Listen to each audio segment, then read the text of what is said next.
আমাদের অনেকে আছে উপকার করার পরে আর খেয়াল থাকে না, খাওয়ার পরে গলা দিয়ে নামলে আর খেয়াল থাকে না। এরকম আছে না নাই? আমার নবী বলে নাই, মুতঈম ইবনে আদি, আল্লাহ তার মনকে নরম করে দিলেন। মুতঈম বলে, মুহাম্মদ আমি তোমাকে আশ্রয় দিব। তার দুই ছেলেকে পাঠালেন, যাও খোলা তলোয়ার নিয়ে স্কট দিয়ে গার্ড অফ অনার দিয়ে মোহাম্মদকে মক্কায় ঢুকাও আর বলো আমি আমান দেব। আমান কি দিব? আমান মানে সিকিউরিটি, নিরাপত্তা। সিকিউরিটি ছাড়া, আমান দেওয়া ছাড়া কেউ থাকতে পারতো না মক্কায়। দুই ছেলে বিষ্ণু ইসা ইসলামকে নিয়ে আসলো। নবী কাবার চারদিকে তাওয়াফ করলেন, নামাজ পড়লেন। আবু জাহেল, উতবা, শাইবা, ওয়ালিদ ইবনে মুগিরা সবাই দেখে, কেউ কিছু করতে পারে না। কারণ মুতঈম ইবনে আদি ঘোষণা দিয়েছেন, আমি মুহাম্মদকে আমান দিয়েছি, মুহাম্মদের গায়ে যেন কেউ স্পর্শ না করে। আওয়াজ করে পড়েন সুবহানাল্লাহ। নবীর এই বিপদকালে মুহূর্তে মুতঈমের হৃদয়টারে নরম করে দিল কে?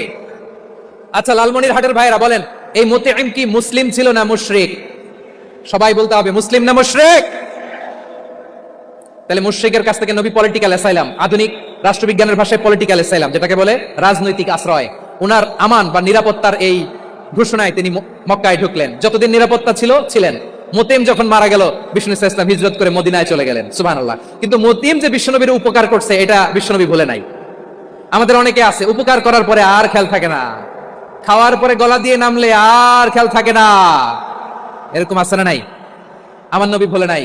বদরের প্রান্তরে 70 জন কাফেরকে যখন বন্দী করে বিশ্বনবীর সামনে হাঁটু গেড়ে দাঁড় করানো হলো, বসানো হলো, 70 জন কাফের। কয়জন?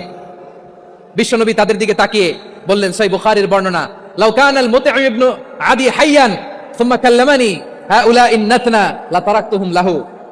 বদরের প্রান্তরে 70 জন বন্দী কাফিরের দিকে তাকিয়ে আমার নবী বললেন, আজকে মুতঈম ইবনে আদি যদি বেঁচে থাকতো আর তোমাদের 70 জনের ব্যাপারে যদি মুতঈম এক বাক্যে একটা সুপারিশ করতো, তার সম্মানে আজকে তোদের সবাইকে আমি মাফ করে দিতাম। সুবহানাল্লাহ। নাই? ওই যে চিল্লাচিল্লি যে কথা বুঝে নাই, কোন জিনিস মিস করছে ওরা নিজেরাও বুঝে নাই। বিশ্বনবী মুতঈমের এই সাহায্যের কথা বলে নাই। 70 জন মুশরিক হাঁটু গেড়ে বসা, নবী চাইলে এখনই এক্সিকিউশন অর্ডার দিতে পারে। তিনি বললেন, আজকে যদি মুতঈম বেঁচে থাকতো আর মুতঈম যদি তোদের জন্য সুপারিশ করতো, এই আবর্জনাগুলোর ব্যাপারে সুপারিশ করতো, আমি মুহূর্তেই তোদেরকে এমনি মাফ করে দিতাম।